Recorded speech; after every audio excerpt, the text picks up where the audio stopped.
Those days when the campus felt too big, too busy, and too loud for anyone to notice the quiet people who kept it running. But today, everyone would notice one of them. Professor Adrian Cole, a brilliant mathematician known for his sharp mind and sharper ego, was lecturing in his packed auditorium. He paced across the stage like a performer, chalk in hand, confidence radiating from him. "All right, class," he said with a smirk, drawing a massive equation across the board. Lines, symbols, variables tangled like a storm. "This problem hasn't been solved in 30 years. Solve it, and I'll marry you." The room exploded with laughter. It was a joke, obviously. A ridiculous one, that Adrian loved moments like this. Moments where he reminded everyone how far above them he stood. But in the far corner, quietly sweeping the aisle, stood Eli Turner, the campus janitor. No one paid him any attention. They rarely did. That he was the man who fixed flickering lights, replaced broken desks, cleared snow before sunrise. He was invisible in the same halls he cleaned every day. But today, invisibility had its limits. As the class packed up, Adrian noticed Eli still staring at the board. "Something wrong?" the professor asked, annoyed. Eli hesitated. "No, sir. Just looking." Adrian chuckled. "You understand any of that?" Eli's mop paused midair. "A little." The professor raised a brow. "You think you can solve it?" "This is graduate-level theoretical mathematics." Eli didn't argue. He simply walked toward the board, hands trembling just slightly, more from habit than fear. The students paused at the door. Phones came out. Whispers spread. Eli picked up a piece of chalk like someone touching a memory. Then, with surprising confidence, he began writing. Not fast, not flashy, just steady, precise. Line after line appeared.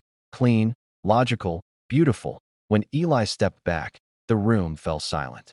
Professor Adrian stared at the board, his face drained of color, because Eli didn't just solve the problem.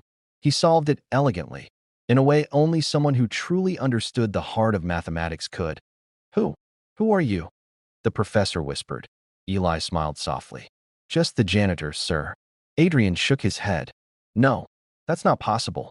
Eli wiped his hands on his uniform. "I wasn't always. I used to teach before my wife got sick. Everything went to her treatment. When she passed, the debts took the rest. This job was the only work I could find." The class grew still. For the first time in years, Professor Adrian had nothing clever to say. Then something unexpected happened. Adrian stepped forward and laid a hand on Eli's shoulder. "I'm sorry, truly." In his voice, there was no arrogance, only humanity, and that moment changed everything. Within a week, the university offered Eli a full scholarship to finish his degree. Within a month, he was hired as a teaching assistant. Within a year, he was standing at the front of his own classroom. Clean shirt, warm smile, chalk in hand. Students loved him instantly. Not because he was brilliant, though he was, but because he was kind, gently spoken, patient, and grateful for every day he got to teach again. And Professor Adrian, he often visited Eli's class, sitting quietly in the back, learning more than he ever admitted. Years later, when Eli received his award for excellence in teaching, he told the audience, "Life has a way of hiding extraordinary people in ordinary uniforms. Treat everyone with kindness.